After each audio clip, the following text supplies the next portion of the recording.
고난이 주는 의미, 이런 제목으로 오늘 말씀을 드립니다. 자, 오늘의 본문은 창세기 41장 9절에서 13절인데 우리 한 목소리로 같이 봉독하겠습니다. 술 맡은 관원장이 바로에게 말하여 이르되 내가 오늘 내 죄를 기억하나이다. 바로께서 종들에게 놓아사 나와 떡 굽는 관원장을 진위대장의 집에 가두셨을 때에 나와 그가 하룻밤에 꿈을 꾼 적 각기 뜻이 있는 꿈이라.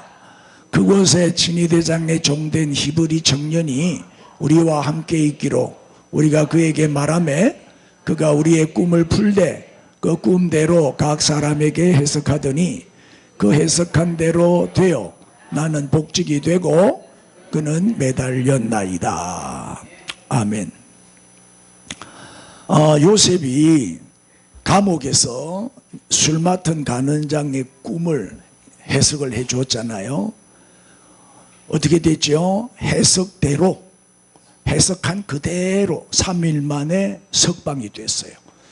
술 맡은 관원장은 살았단 말이에요. 그리고 이제 바로 왕 앞에 나가서 다시 바로의 술잔을 따르게 됐잖아요.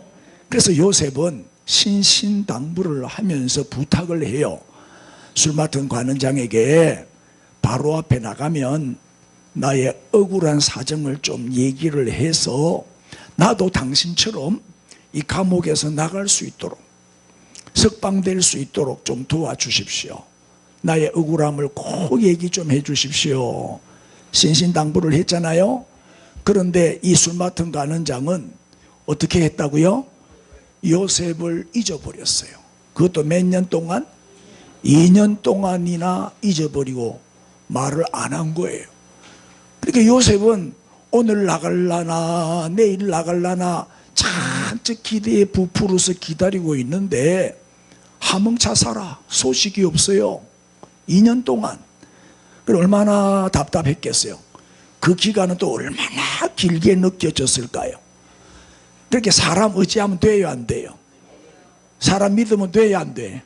그래서 내가 지난 주일 오직 하나님께만 기대해라 그 말씀을 드리면서 첫째, 사람에게 기대하지 말라 그랬어요.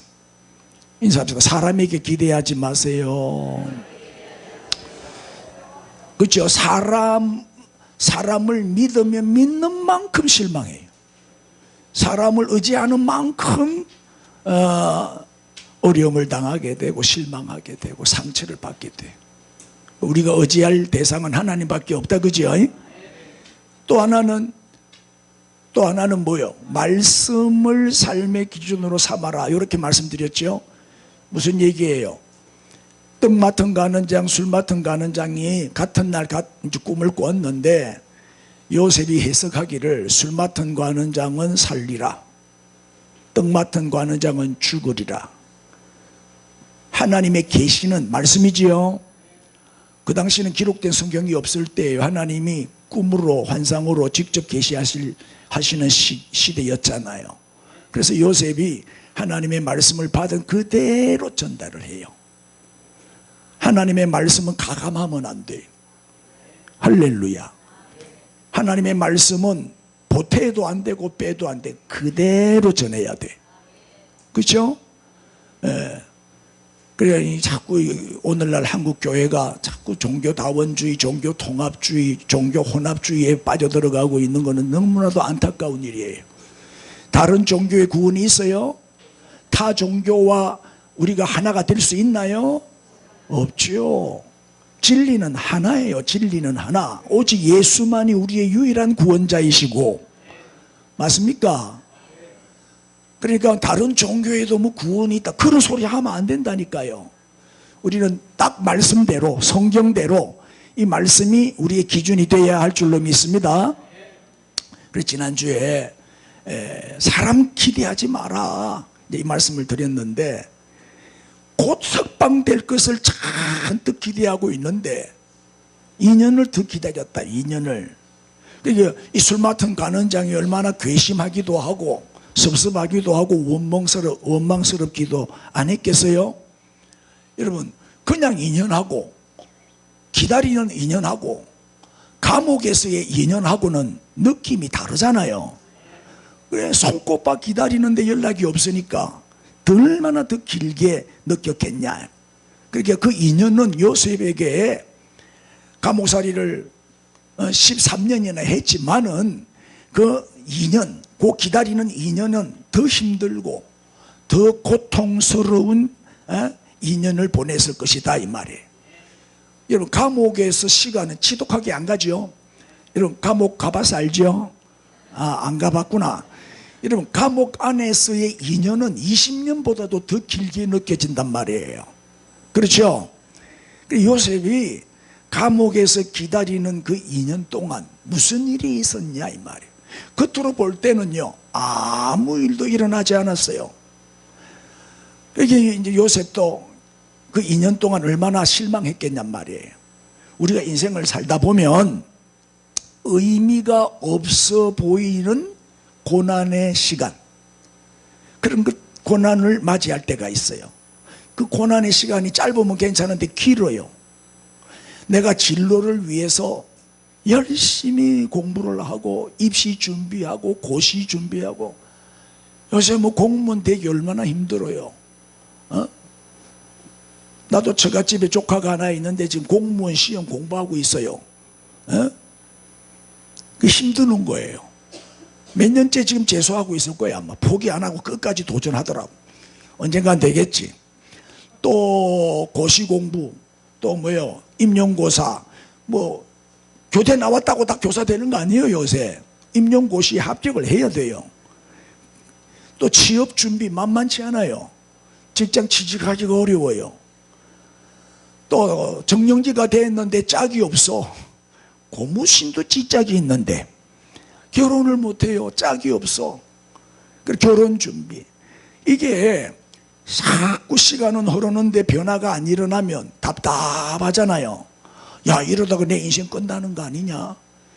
시간 낭비, 인생 낭비, 정말 의미 없는 고난이네. 내가 지금 이 고난 기간이, 고난 중에 있는데 내가 당하는 이 고난은 별 의미가 없네. 성과도 없고 열매도 없고. 이게 너무 기나긴 고난이 이어지니까 말이에요. 이럴 때가, 이렇게 느껴질 때가 있거든요. 여러분, 고난의 시간이 왜 고난인 줄 아세요? 고난의 시간이 왜 고난이냐 이 말이에요. 그것은 의미를 찾지 못해서 그런 거예요. 고난의 의미를 찾지를 못해서 너무 힘드는 거예요. 만약에 의미가 있다면, 고난의 의미를 깨달았다면, 내가 왜 이 고난을 당하는지 그 이유를 알았다면 그건 고난이 아니에요. 어제 우리 이성숙 권사님 며느리 이제 내일 모레 아기 낳는다고 병원에 입원하기 전에 목사님 오셔서 예배 한번 드려달라고, 그래서 이제 가서 예배 드리고 기도해 주고 왔는데, 자, 10달 동안 임신해가지고 배가 이만큼 산만큼 불러. 그래. 첫째 애가 딸인데 이번에 태어나는 애는 또 아들이래. 그러니까 야, 니는 200점이다 야. 내가 그랬는데, 여자가 임신을 해요. 임신을 하면 막 입덧이 나서 못 먹고 토하고, 또 가만히 있으니까 조심해야 되니까 병원에서 움직이지 말라고 하니까, 요새는 하도 유산이 잘 되니까 얼마나 조심해요. 그러다 보니까 먹고 운동 안 하니까 퉁퉁퉁퉁 붓네. 그러니까 다 살이 쪄요. 요새 임신하면 다 살찌더라고. 운동을 안 하니까 병원 의사들이 운동을 못하게 한단 말이에요. 그리고 또 배는 자꾸 불러오지, 살은 찌지, 또 입덧하지. 얼마나 힘들어요. 임신해가 있는 기간 동안 불편하고 힘들지요. 그러나 그것은 고난이요 아니요? 그걸 고난이라고 말하는 사람이 있어요? 아, 나 지금 고난 당하고 있다 그래요? 얼마나 기쁜 일인데. 조금만 기다리면 뭐요? 아기를 낳잖아요. 아기를. 그러니까 예정일이 가까이 오면 올수록 출산의 소망도 더 커지지요. 아, 이제 다음 주간이면 내가 아기를 낳고 내 뱃속에 10달 동안 키운 아기를 내가 보겠구나, 안아보겠구나. 그 기대감 때문에 고난이 고난인 줄도 모르고 아픔도 아픔인 줄 몰라요. 잠깐 이 고통을 참으면 비교할 수 없는 큰 행복이 오고 큰 기쁨이 오고 큰 감격이 오잖아요. 그래서 임산부가 배불러가 좀 불편하다고 나 고난당한다고 말하지 않아요. 왜? 분명한 의미가 있기 때문에. 이 조금만 참으면 예쁜 아기를 안을 수가 있으니까. 맞잖아요. 그 소망 때문에 의미가 있는 고난이죠. 그리고 일부러 임신하려고 하잖아. 임신 안 된다고 막 시험관을 하고 별 방법을 써서라도 아기를 낳으려고 하잖아요. 그런데 우리 일상생활 가운데 있는 이 고난은 정말 의미를 찾기가 힘들어요. 아무 일도 일어나지 않거든요. 자꾸 시간만 흐르고 세월만 흐른단 말이에요. 야, 이거 내 인생 낭비하는 거다, 이런 생각이 들 때가 많아요. 하지만 여러분, 우리에게는 우연이 없죠. 우리가 당하는 고난이 무의미한 고난은 없어요. 다 모든 고난은 다 의미가 있다 이 말이에요. 지금은 무의미해 보이지만은 의미 없는 시간도 없고 의미 없는 사건도 없어요. 모든 사건 속에는 하나님의 섭리가 있고 하나님의 계획이 있는 거예요. 그래서 오늘 요셉을 통해서, 요셉이 감옥에 2년 동안 목 빠지게 기다리는 그 긴 기간 동안에 그 요셉이 당한 그 고난을 통해서 고난이 우리에게 주는 의미가 뭔지 두 가지로 또 말씀을 드리겠어요. 자, 첫째, 이제 내적인 차원에서는 점검화 작업이에요. 점검화 작업. 무슨 얘기냐? 요셉이 감옥에서 2년을 기다리는 그 시간에 하나님은 요셉의 믿음을 요셉의 믿음을 정금으로 만드신 거예요. 정금화 시키려는 하나님의 작업 기간이었다 이 말이에요. 여러분, 용광로 속에 들어갔다 나와야 불순물이 제거가 되고 순금이 되잖아요. 순금으로 연단하는 과정, 그게 감옥이에요. 자, 보세요. 이 뭐 하는 거예요 지금? 요셉이 감옥에 갇혀 있는 그 기간은 무슨 기간이다? 정금화 작업하는 연단, 용광로에 들어가 가지고 불순물을 걸러내는 100% 정금, 순금을 만드는 작업 과정이었다 이 말이에요. 여러분, 고난의 의미를 알고 고난을 제대로 다룰 줄만 안다면 고난만큼 인생에 유익을 주는 것도 없어요. 고난이 축복이라니까요. 고난이 얼마나 큰 은혜인지 몰라. 지금은 힘들어도 지나놓고 보면 다 알게 돼요. 자, 당신의 인생 가운데 가장 유익했던 시간은 언제였습니까? 이렇게 이제 묻는다면 누구나 뭐라고 대답하느냐? 여러분도 마찬가지일 거예요. 내가 고난당할 때입니다. 내가 고난당할 때, 실패했을 때, 부도 났을 때, 내가 죽을 병에 걸렸을 때, 그때가 나에게 가장 유익했던 시간이었습니다. 그때 내 인생이 깊어졌습니다. 그때 내 신앙이 단단해졌습니다. 그때 내 믿음이 성장했습니다. 그때 내가 비로소 철이 들었습니다. 그때 그 고난을 통해서 내가 변화됐습니다. 누구나 다 그렇게 고백을 해요. 그러니까 우리가 구덩이에 빠진 고난의 기간, 용광로에 들어가서 불로 연단되는 그 시련의 기간, 그것은 축복이다. 그만큼 유익한 시간이 없다 이 말. 국민일보 보시는 분 계셔요? 거기 보면 역경의 열매라고 하는 코너가 있어요. 그 신앙 간증 코너인데 역경을 딛고 일어난 사람이 회복되고 성공한 것을 간증하는 간증 코너예요. 여러분, 역경 속에는요 반드시 열매가 있어요. 역경으로 끝나는 경우는 없어요. 반드시 역경 다음에는 뭐가 와요? 고진감래요. 고진감래. 고생 끝에 낙이 온다 이 말이에요. 그러니까 고생 또는 뭐 고난, 환난, 역경 이 과정을 통과해야 저 용광로에 한번 들어갔다가 나와야 정금이 되고 순금이 되고 좋은 날이 오는 거예요. 좋은 날이. 세상에 공짜는 없어요. 공짜는 없다. 내가 고생하는 만큼 단단해지고 내가 시련 당하는 만큼 정금이 되고 더 성장하고 더 그릇도 커지게 되고 그래서 더 귀하게 쓰임받게 되는 거예요. 요새는 텔레비만 틀면 트로트 노래가 많이 나와요. 뭐 방송국마다 그렇게 어른들보다도 애들이 트로트를 부르면 기가 차요. 어른보다 훨씬 잘 불러요. 어른하고 불러도 애들이 이기더라고. 요새 왜 경쟁하는 이 프로가 많잖아요. 둘이서 싸움 붙여가지고 점수 매기가 누가 이겼다 이라고 상 주고. 그 트로트든 뭐 가요든 뭐 성악이든 모든 이 음악을 이 가수들이 나와서 노래를 부르는데 정말 목소리도 좋고 노래를 정말 잘하는데도 이 마음에 감동이 없는 노래가 있어요. 마음에 감동이 없어요. 근데 어떤 가수는 목소리도 안 좋아요. 나도 좀 허스키한데 나보다 더 허스키해요. 목소리도 별로 안 좋고 깝깝한데도 그 친구가 노래만 부르면 눈물이 나요. 그냥 그 친구가 노래를 부르면 막 가슴이 찡해져요. 막 먹먹해지는 거예요. 막 감동을 받는 거예요.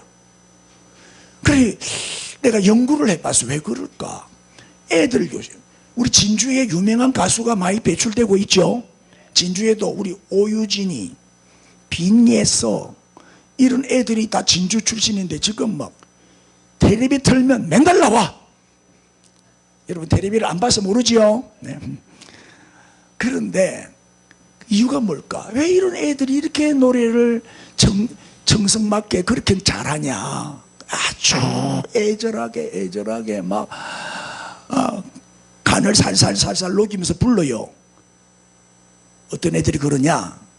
고난의 경험이 많은 애들, 한이 있는 애들, 부모 없이 큰 애들, 가난하게 큰 애들, 왕따 당하고 학교 다닐 때 왕따 당하고 얼마나 고통 가운데 성장한 애들이 노래를 부르면요 느낌이 달라요. 벌써 영감 있는 노래를 불러요. 맞다 하세요.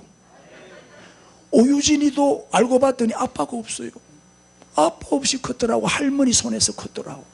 그러면서 이 애가 그 한을 노래에다 뱉어내는 거예요. 그 한, 아빠가 없었던 그 한을 노래에 막 표출해내니까 막 그렇게 감동이 오는 거예요. 이 애가 뭐 전공한 애도 아닌데 신동이지. 어릴 때부터 그런 노래를 잘했죠. 빈예서 알아요? 빈예서 엄마가 없어요. 아빠 단손에 컸더라고.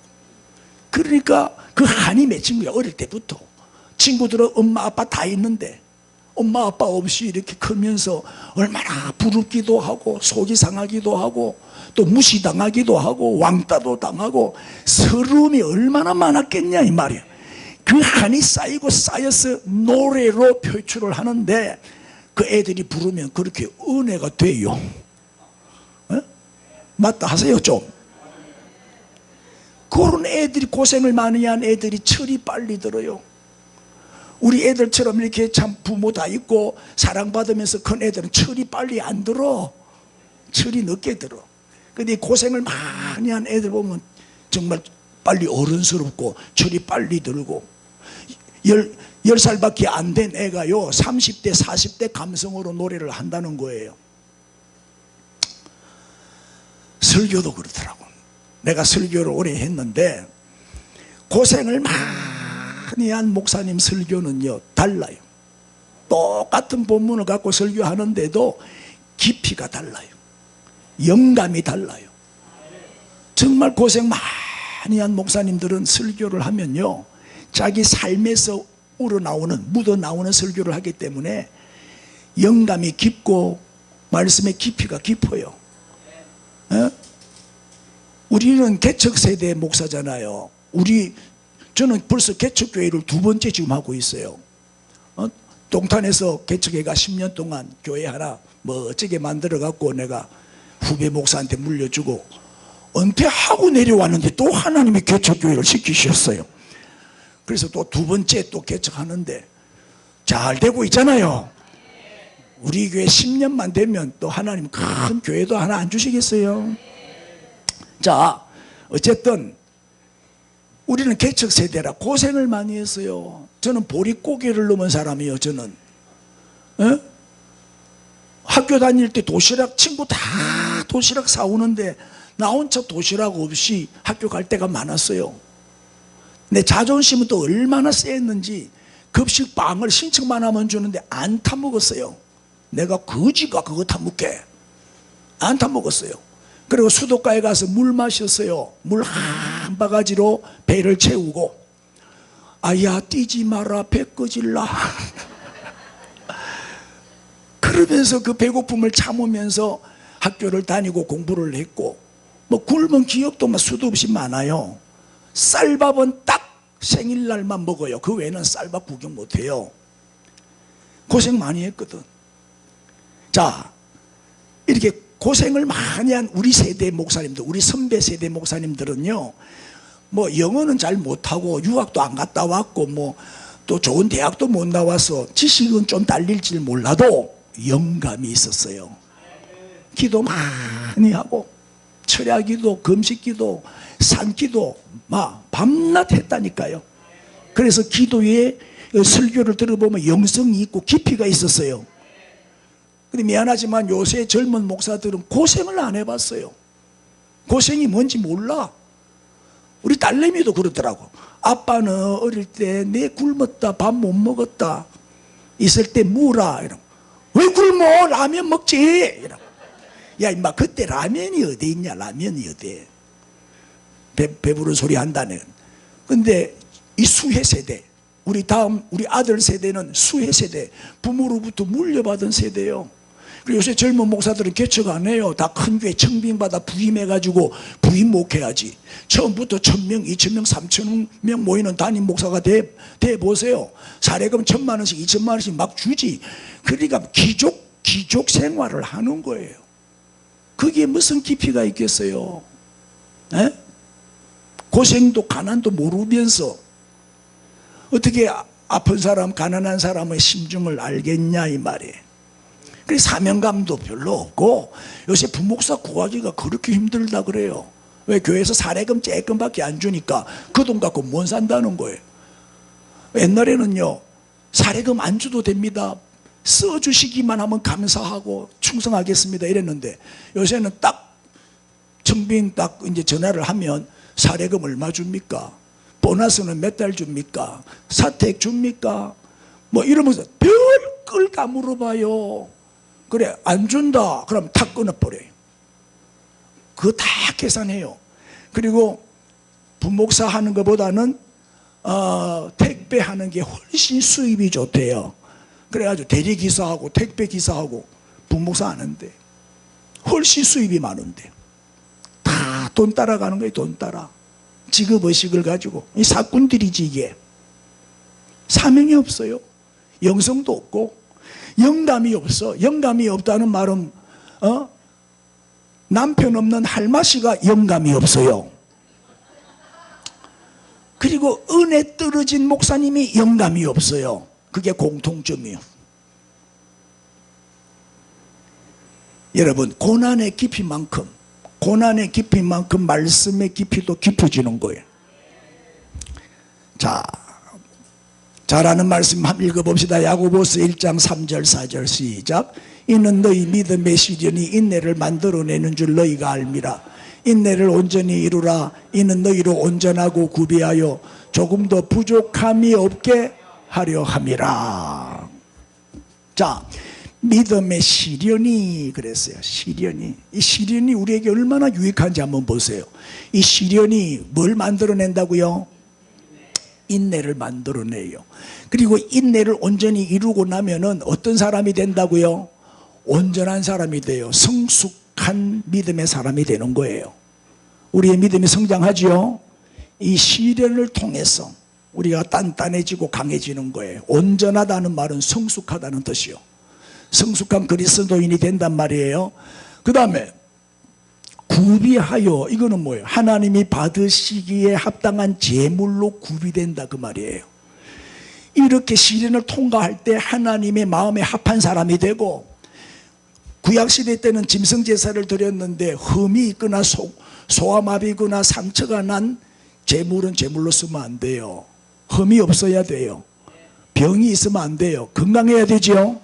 하나님이 받으시는 제물은 뭐예요? 완전한 무흠한 제물만 제물로 받으시는 거잖아요.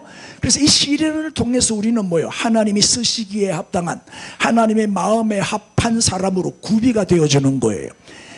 제물로 구비가 되어지는 거예요. 제물로. 우리 교회 비택, 안수집사 두 분 비택 해놨죠. 이제 앞으로 좀 훈련도 시키고 좀 이렇게 해서 이제 하나님이 받으시기에 합당한 제물로 구비를 시켜야지. 이 구비가 돼야 돼. 구비.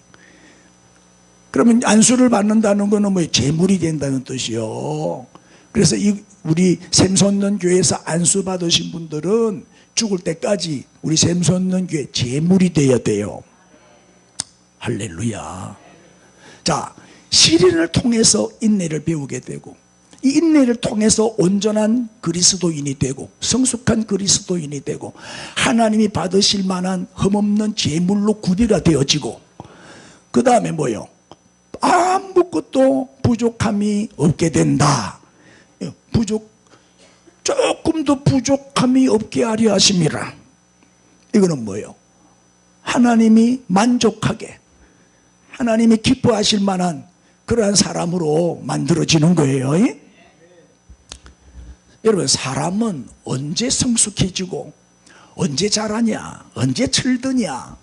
역경, 고난을 겪게 될 때, 어려움과 환난을 겪게 될 때 비로소 철이 들어요. 그리고 변화가 됩니다. 그때 온전해지고 구비가 되어지고 부족함이 없는, 그래서 하나님의 연단과 이 훈련을 잘 통과하고 나면 그만큼 축복을 받게 되고 그만큼 단단해지고 강해지니까 고난보다 더 좋은 게 없는 거예요. 고난을 통과한 사람하고 통과하지 않은 사람하고는 비교할 수가 없어요. 부잣집에서 호의호식하면서 큰 애들하고 가난한 집에서 고생하면서 큰 애들하고 비교해 보세요. 완전히 달라요. 네? 인사합시다. 고난보다 더 좋은 게 없더라. 할렐루야. 그래서 젊을 때 고생은 뭐요? 사서도 하는 거예요. 사서도. 여러분, 돈 많다고 애들 돈으로 키우면 안 돼요. 애들 고생시켜야 돼요. 예? 안 죽을 만큼 고생을 시켜야 돼요. 그래 애들이 강해지는 거예요. 자, 고난하면은 성경에서 빼놓을 수 없는 인물이 하나 나오죠. 누구요? 욥이란 말이에요. 욥이 고난 당할 때 얼마나 간절하게 하나님을 찾았는지 몰라요. 하나님, 나 너무 힘들어요. 나 좀 도와주세요. 그런데 응답이 없는 거예요. 하나님이 딱 침묵하고 계시는 거예요. 그래서 욥이 너무 안타까워서 고통 중에 부르짖어 고백한 거 한번 보세요. 욥기 23장 3절 시작. 내가 어찌하면 하나님을 발견하고 그의 처소에 나아가랴. 그러니까 하나님을 봤다마야 못 봤다마. 못 봤다. 하나님을 내가 발견을 못했다. 내가 언제 하나님 앞에 나갈 수가 있냐. 아무리 찾아도 하나님이 없다. 아무리 부르짖어도 하나님이 응답을 안 해주신다. 답답해가지고 괴로워서 지금 막 탄식하는 소리죠.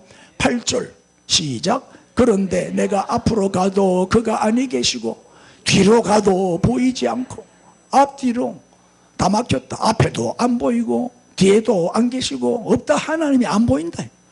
하나님의 부재를 느끼는 거예요. 너무 힘들면요, 마치 하나님이 안 계시는 것처럼 느껴질 때가 있어요. 지금 욥이 그런 상황이에요. 9절 또 시작. 그가 왼쪽에서 일하시나 내가 만날 수가 없고 그가 오른쪽에서 돌이키시나 배울 수가 없구나. 응? 분명히 하나님은 계시기는 계시는데 어디 있는지 모르겠다. 내가 만날 수가 없다. 애타게 하나님을 찾는 욥의 심정을 말하고 있죠. 자, 고난당할 때 제일 힘든 게 뭐냐? 하나님의 부재, 하나님의 부재를 느낄 때, 하나님이 없다라고 느껴질 때, 안 계신 것처럼 느껴질 때, 그때가 제일 힘들어요. 그러나 욥은 그 고난 중에 드디어 깨닫게 되죠. 욥기의 주제, 욥기의 핵심 구절이 뭐예요? 욥이 이 진리를 깨달은, 고통 중에 이 진리를 깨달은 거예요. 자, 우선에 욥이 당한 시험을 한번 복습하고 지나갑시다. 욥이 무슨 고난을 당했냐? 첫째는 물질 시험. 그 많던 재산이 싹 다 없어졌죠. 7,000마리나 되던 양이 있었는데 한 마리도 남지 않았어요. 싹 다 없어졌어요. 두 번째는 무슨 시험? 자녀, 10자녀, 7남 3녀 자녀가 다 죽었어요. 하나도 안 남고 다 같은 날 잔치하다가 다 죽었어요. 세 번째는요, 이웃에 동네 사람들이 비난하는 거예요. 뭐 신앙 좋다고 하나님을 경외한다고 하더니 꼴 좋다. 여러분, 남 잘 되면 배 아픈 게 사촌이죠. 또 남 망할 때 또 기분이 좋아가 춤을 추지요. 그게 비난하는 거예요. 욥의 도움을 안 받은 이웃 사람이 있었겠어요? 그런 욥을 지금 비난하는 거예요. 그럼 심적인 고통이 얼마나 컸겠어요. 네 번째는요, 하인들의 시험이요. 그 많던 종들이 말을 안 듣는 거예요. 주인이 돈이 많을 때는 월급을 꼬박꼬박 잘 줄 때는 말을 잘 듣는데 주인이 망해버렸네. 그러니까 하인들이 주인 말 듣겠어요? 지구 최초의 노사분규가 욥의 집에서 일어났다니까. 말을 안 듣는 거예요. 하인들의 시험. 그 다음에는 무슨 시험? 질병 시험. 머리에서 발끝까지 온몸에 악창이 나가지고 부스름이 나가지고 기아장으로 막 끌어댈 정도로 가려워서 견딜 수가 없어. 몸에서 막 살찜이 떨어져 나가. 몸에 막 구더기가 기어 나올 정도로 아주 징그러운 질병에 걸린 거예요. 피부병, 아토피 같은 그런 질병이겠죠. 그 다음에 또 여섯 번째는 무슨 시험? 친구들의 시험. 그 친구들이 위로해 주기는 그냥 욥을 괴롭히지요. 회개하라고, 죗값이라고, 얼마나 또 힘들게 해요. 그러니까 마음의 고통은 더 큰 거예요.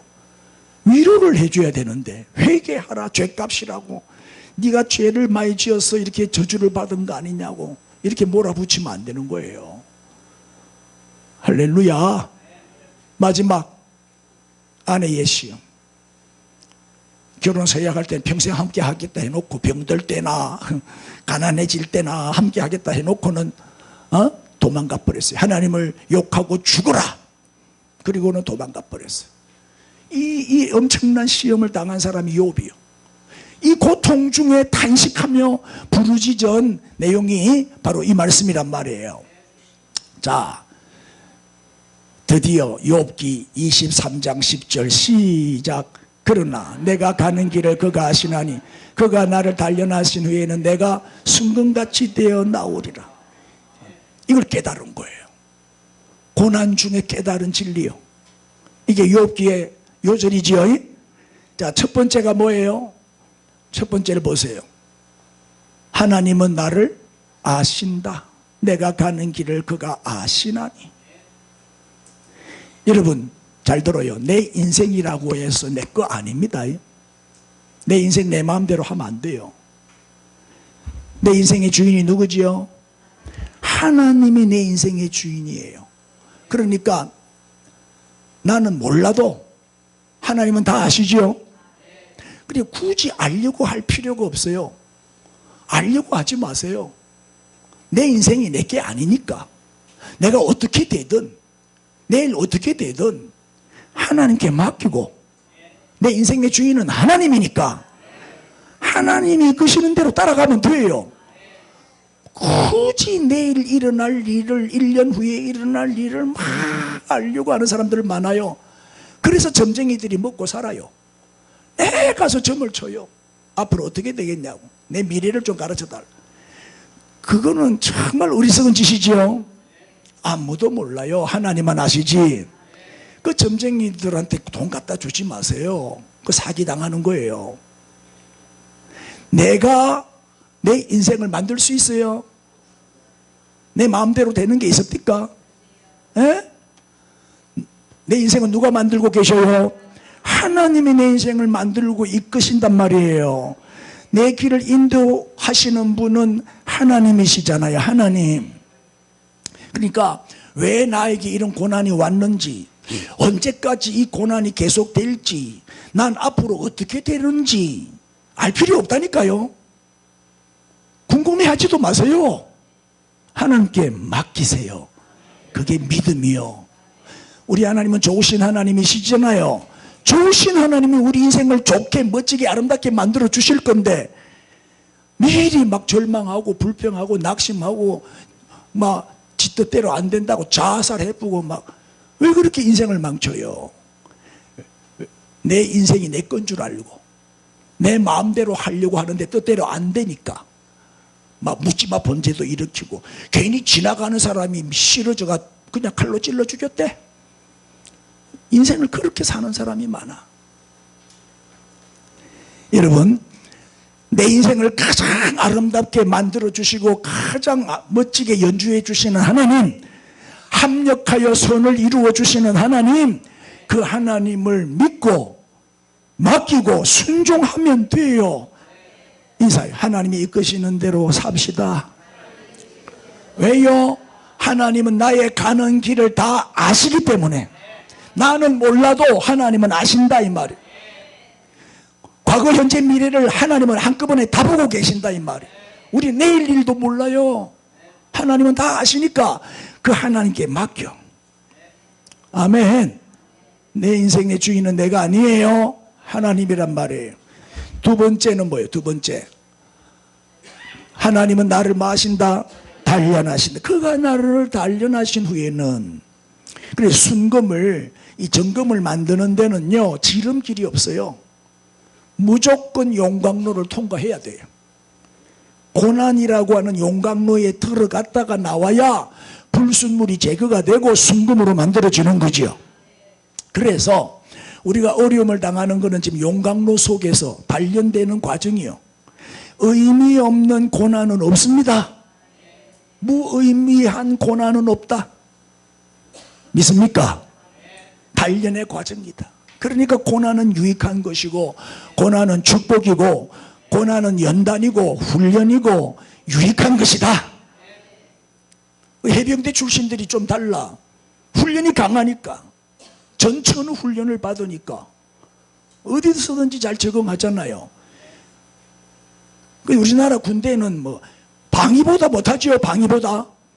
요새 군대는 방위보다 못해요. 훈련을 안 하는데 뭐 맨날 하루 종일 폰 들고 노는데 뭐 군인들이 폰 들고 게임이나 하고. 옛날에는 폰 안 줬어요. 나는 군대를 안 갔다 와도 알아요. 요새는 폰 다 준대. 그냥 폰 갖고 논대 하루 종일 뭐. 집에 맨날 전화하고. 그게 무슨 군대요. 자, 마지막 세 번째는 뭐지요? 내가 순금같이 되어 나오리라. 결국은 뭐예요? 순금으로 만드시기 위해서지. 순금. 성숙한 믿음의 사람. 순금은 성경에서 뭘 의미하죠? 금은 뭘 의미하죠? 믿음이에요. 믿음. 금은 믿음을 의미합니다. 그래서 이 단련을 통해서 뭐요? 내 믿음이 강해지고 내 믿음이 성숙해지고 100% 순도 100% 신앙인이 되는 거예요. 정금 신앙인이 되는 거죠. 100%, 99%도 안 돼. 100%. 예? 단련 후에, 용광로를 거친 후에 순금이 되는 거죠. 여러분, 그가 나의 길을 아시고 나를 단련하신 후에는 내가 순금이 되어 나오리라. 요 말이, 이 훈련을 잘 통과하고 나면 나는 억만장자가 되리라. 착각하지 말아요. 그런 뜻이 아니에요. 순금으로 만드신 데 부자 만들어준다는 뜻이 아니고, 금덩어리 준다는 말이 아니고, 환경이 아니에요. 환경이 아니고 내가 바뀌는 거예요. 환경이 바뀌는 게 아니고 금방 뭐 100평 아파트로 이사 가게 되는 게 아니고 내 내면의 변화가 일어난다 이 말이에요. 내면의 변화. 사람이 바뀐다 이 말이에요. 내 마음이 바뀌고 내 생각이 바뀌고 내 태도가 바뀌고 사람이 진짜 사람이 되는 거예요. 개 같은 사람이 진짜 사람다운 사람으로 바뀌는 거예요.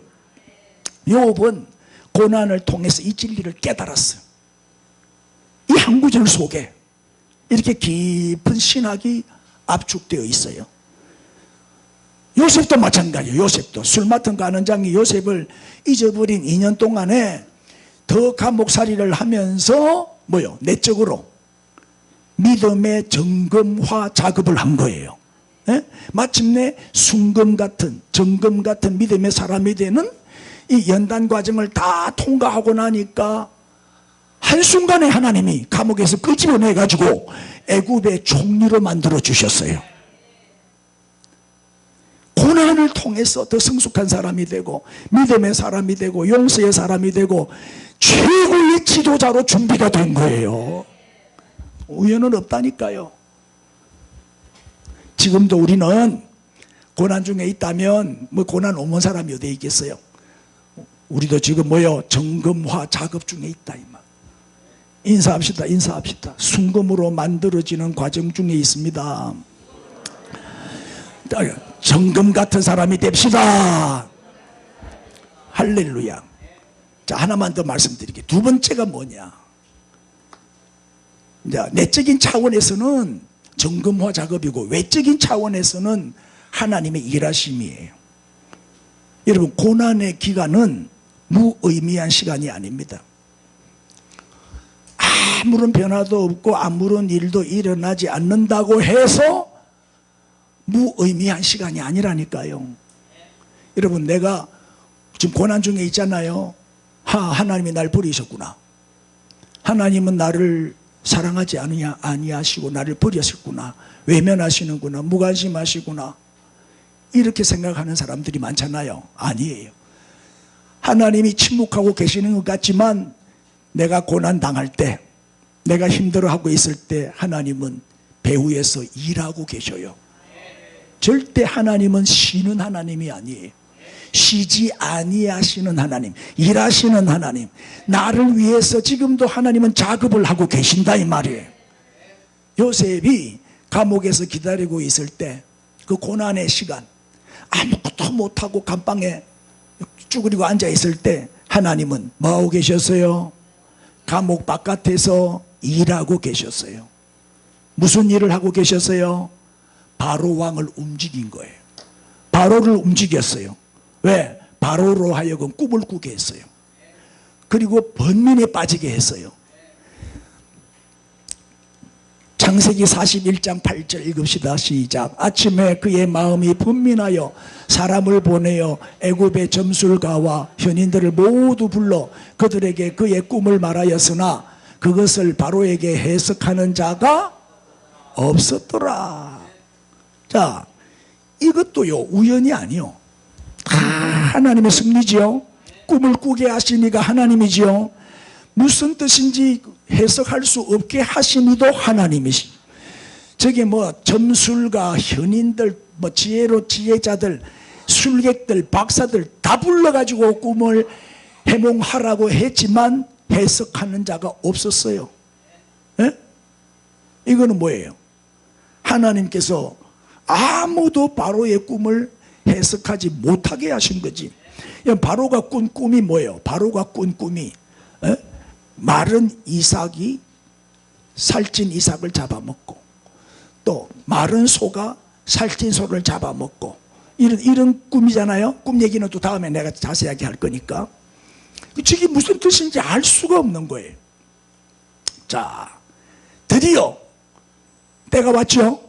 누가? 술 맡은 관원장이 요셉이 생각난 거예요. 그때서 이제 치매가 돌아온 것 같아. 치매가 걸려갖고 이자 보고 있다가 기억이 난 거예요. 요셉을 추천하는 거죠. 내가 감방에 있을 때 요셉이 내 꿈을 해몽해 줬는데 그대로 됐습니다. 꿈을 잘 해석하는 히브리 소년이 하나 있습니다. 불러라. 그래가지고 이제 드디어 석방 바로 앞에 서게 됐어요. 꿈을 해몽해 줬어요. 그게 바로 왕이 뭐라고 그래요? 네가 꿈을 해몽했으니 네가 책임지고 이 흉년을 돌파해라. 7년 풍년이 오고 7년 흉년이 오는데 너밖에 이것을 해결할 자가 없다. 네가 꿈을 해몽했으니까 이 나라를 너에게 맡겨줄 테니까 네가 총리를 해라. 총리가 뭐요? 모든 것을 다스린다 그 말이에요. 요셉이 감옥에서 기다리고 있을 때 하나님은 외면한 게 아니에요. 요셉을 잊어버린 게 아니라니까요. 하나님은 계획을 세우시고 또 섭리하시고 진행하시고 때가 되면 요셉을 총리로 세우신 거죠. 이 모든 걸 누가 하신 거예요? 다 하나님이 하신 것이란 말이에요. 인사합시다. 하나님은 지금도 당신을 위해서 일하고 계십니다. 그러니까 어떻게 하면 돼요? 기다리면 되는 거예요. 기다리면. 한 번 더 기다리면 됩니다. 여러분, 이 교만한 사람의 특징이 뭐냐면 내가 없으면 아무것도 안 되는 줄 아는 사람. 내가 없으면 안 돼. 샘솟는 교회는 내가 없으면 안 돼. 그게 최고의 교만이고 그건 우상숭배요. 내가 없으면 세상이 안 돌아가는 줄 알아요. 여러분, 세상은 내가 없어도 잘 돌아갑니다. 교만하지 마세요. 여러분, 세상은 내가 움직이는 게 아니에요. 하나님이 운행하셔요. 하나님이 바꾸시고 하나님이 다스리시죠. 에이구, 내가 없으면 무너질걸. 잘 되는가 한번 봐라. 내가 없는데 잘 되는가. 그거는 착각이죠. 인사합시다. 더 잘 됩니다. 본인만 몰라요. 본인만. 지만 몰라요. 다 아는데. 내가 하는 게 어디 있어요? 여러분, 목회도 나는 절대 내가 한다고 생각 안 해요. 내가 하면 아무것도 안 돼. 나는 그럴 능력이 없어요. 하나님이 전부 다 해주시는 거예요. 지금 내가 설교도 내가 하는 게 아니에요. 성령님이 입을 열어주시는 거예요. 다 하나님이 하시는 일이지 내가 하는 일이 뭐가 있냐 임마. 내가 없으면 안 되지. 천만에 다 하나님이 하십니다. 에? 우리는 그저 어떻게 하면 돼요? 다만 하나님께서 나에게 사명을 주시고 기회를 주셨을 때 요셉처럼 오늘 성실하게 충성하면 되는 거예요. 오늘 성실하게 내게 맡겨진 일에 최선만 다하면 되는 거예요. 그러면 나머지는 다 하나님이 알아서 하시는 거예요. 하나님이 알아서 인도하셔요. 맡겨버리면 돼요. 걱정하지 말라니까요. 어제도 한숨 자고 눈을 떠보고 너 옆에 마누라가 없어. 어디 갔나? 거실에서 자고 있는. 와 그래, 거실에 나가자. 코를 골아가지고 시끄러워가지고 도저히 잠을 못 자가지고 나갔다. 얼마나 잘 자는지. 나는 딱 누웠다 등만 딱 대면 바로 잠들어요. 내 별명이 대자요. 됐다 하면 잔다. 잘 자요 제가. 나이보다 훨씬 젊어 보이잖아. 내 동기들 만나면요, 내가 한 10살은 더 어려 보여요. 내 동기들은 내보다 한 10살 이상 많아 보여. 내 동기들 잘 안 만나요. 왜? 나만 보면 열받아가지고. 니는 늙지도 안 하네. 하나님의 은혜를 잘 자면 안 늙습니다. 잠을 잘 못 자면 빨리 늙어버려요. 피부도 잘 자니까 피부가 좋잖아. 내 피부 관리 한 번도 받아본 적 없거든. 근데 이 피부가 얼마나 좋은지 다 탐을 내요. 나만 보면 만져요. 많이 잘 자니까 그래. 잘 자니까. 왜? 마음이 편하니까. 마음이 편하니까 잘 자요. 왜? 하나님께 다 맡겼거든. 걱정이 없어. 나는 세상을 집 사람 늘 부러워해요. 세상에 이런 낙천적인 사람 처음 봤다. 좀 바보스러울 정도로 걱정이 없대. 내가 하나님께 맡겼으니까. 자, 창세기 41장 9절을 보겠어요. 술 맡은 가는 장이 드디어 이제 말하죠. 바로에게 말하여 이르되 내가 오늘 내 죄를 기억하나이다. 무슨 죄? 무슨 죄? 요셉을 잊어버린 죄, 요셉을 배반한 죄. 12절 그곳에 감옥에 진위대장에 종된 히브리 청년 누구? 요셉이 우리와 함께 있기로 우리가 그에게 말하며 그가 우리의 꿈을 풀되 그 꿈대로 각 사람에게 해석하더니 13절 시작 그 해석한 대로 되어 나는 복직되고 그는 매달려. 그가 누군데? 떡 맡은 관원장은 처형당하고 술 맡은 관원장에 나는 복직이 됐습니다. 꿈 해석대로 됐습니다. 하나님은요 우리가 가만히 있을 때 하나님도 가만히 계시는 게 아니에요. 우리가 고난 중에 있을 때 아무것도 할 수 없을 때 그때 하나님은 우리를 위하여 일하고 계신다 이 말이에요. 결혼 걱정하지 마세요. 때가 되면 다 짝이 나타나요. 하나님이 보내주셔요.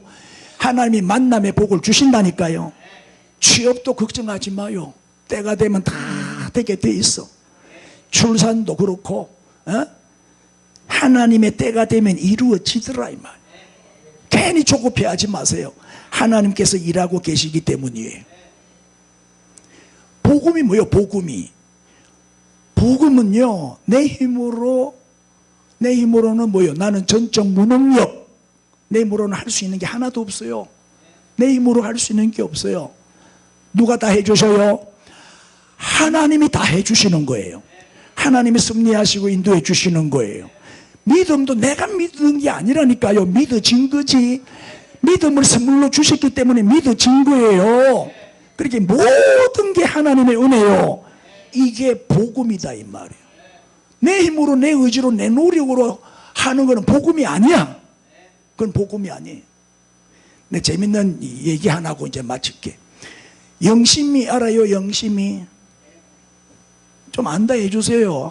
요새 사람들은 잘 모르네. 옛날 영심이 만화 안 봤어요? 영심 봤어요? 영심이 만화가 옛날에 히트 쳤어요. 거기에 이제 퀴즈 대회편이 있는데 이 영심이가 퀴즈 대회에 참가를 한 거예요. 그런데 막 옆에 애들이 다 똑똑하잖아. 다 똑똑한 애들이 이제 지 혼자 멍청하게 한 문제도 못 맞추는 거예요. 막 모르니까. 다른 애들은 막 이렇게 단추를 눌려갖고 막 맞추는 거예요.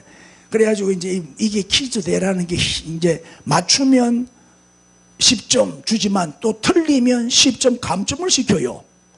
그러니까 똑똑한 애들이 막 서로 맞추려고 배를 자꾸 눌리다 보니까 한 번 맞추면 또 한 번 틀리고 한 번 맞추면 한 번 틀리고 자기들끼리 막 계속 막 점수가 올라갔다 떨어졌다 막 계속. 그런데 영심이는 가운데서 구경만 하고 있는 거예요. 구경만. 그런데 점수가 똑같아. 점수가 비슷한 거야. 왜요? 한 문제 맞추면 또 한 문제 틀리니까 뭐 쌤이라. 그래서 점수가 비슷하게 다 똑같은 점수가 나왔는 거예요. 드디어 이제 마지막 문제를 딱 한 문제를 남겨놓고 있는 거예요. 다 점수가 똑같아졌어요. 영심이는 가만히 있었는데도 똑같아 점수가. 그런데 마지막 문제를 딱 출제를 했는데 이 영심이가 실수를 해가지고 배를 눌려버린 거야. 배를 딱 눌러. 그렇게 이제 사회자가 답이 뭡니까? 그러니까 영심이가 모르잖아요. 모르니까 몰라요 그랬거든. 진행자가 정답입니다. 그래가지고 그 퀴즈 대회에서 영심이가 1등을 했어요. 왜? 문제가 뭐였냐? 어떤 작품에 작가가 누구입니까? 하는 질문이었는데 답은 뭐냐? 작자 미상. 그렇게 몰라요 하니까 정답이지. 얼떨결에 한 문제를 맞췄어요. 그래가지고 영심이가 우승한다는 만화 얘기예요. 만화 얘기. 나는요 이 얘기를 듣고 얼마나 은혜를 받았는지 몰라. 이게 복음이에요. 이게 복음이라니까요. 이게 하나님의 은혜 아니요? 목회를 해봐도 내가 하는 게 하나도 없더라고요. 다 하나님이 해주시더라고요. 이게 복음입니다. 전적으로 하나님께 맡기세요. 하나님 다 해주십니다. 우리가 해야 할 일은 뭐냐? 그냥 큰 일이든 작은 일이든 요셉처럼 성실하게 오늘 일에 최선을 다해서 충성하면 되는 거예요. 열심히 살면 되는 거예요. 야, 요셉이 자기 노력으로 자기 힘으로 총리가 된 겁니까? 예? 요셉 지가 똑똑해서 총리가 됐어요? 하나님이 세우신 거잖아요. 요셉은 이걸 알았던 거예요. 그러니까 총리가 된 후에도 뭐요? 요셉은 교만하거나 자랑하지 않아요. 설치거나 앞서가지 않아요. 항상 겸손하게 하나님께 묻고 하나님 앞세우고 그저 하나님의 지혜를 구하고 하나님이 이끄시는 대로 순종한 거지요. 그러니까 총리로서도 성공했지요. 인사합시다. 우리가 기도하면 하나님은 일하신다. 우리가 기도하고 기다리면 하나님이 이루어 주신다니까요. 그러니까 내 힘으로 막 몸부림치고 발부둥치고 그러지 마세요. 힘 빼세요. 힘 빼고 하나님께 맡기세요. 수영장에 들어가면 힘을 빼야 뜨지 힘 주면 꼬르륵 가라앉아버려요. 힘을 빼세요. 하나님께 맡기세요. 그리고 하나님의 때를 기다리면 됩니다. 그저 기도하면서 오늘 내게 맡겨주신 일에 성실하게 충성하면 되는 거예요. 자, 오늘 결론, 고난이 주는 의미를 말씀드렸어요. 첫째가 뭐였지요? 순금으로 만드는 작업 과정이다. 정금화 작업 과정이다. 순도 100%의 믿음의 사람으로 하나님 우리를 연단시키는 과정이 고난이다. 그래서 잘 이겨내시고 성숙한 그리스도인이 되십시오. 두 번째, 외적 차원에서는 뭐였죠? 하나님께서 일하고 계신다는 거예요. 내가 고난 중에 하나님의 부재를 느낄 때, 하나님이 안 계신 것처럼 느껴질 때도 하나님은 뭐하고 계신다? 나를 위해서 일하고 계신다. 자, 고난의 감옥에 갇혔을 때 낙심하거나 불평하지 말고 이 고난의 의미를 잘 깨닫고 이 고난을 잘 통과하시기를 바랍니다. 그래서 요셉처럼 역전 인생이 되시고 정말 크게 쓰임받는 축복의 사람으로 꼭 승리하시기를 우리 주님의 이름으로 축원합니다. 할렐루야. 다 일어나세요. 통성으로 우리 뜨겁게 한번 기도하겠습니다. 우리 주여 부르고 고난의 의미를 알고 요셉처럼 우리도 승리하게 해주시고 100% 믿음의 사람으로 만들어 주시고 나를 위해 일하고 계시는 하나님을 바라보고 하나님께 맡기고 하나님의 때를 인내하며 기다리게 해주옵소서. 주여 부르고 기도합시다. 주여. 할렐루야 할렐루야 할렐루야.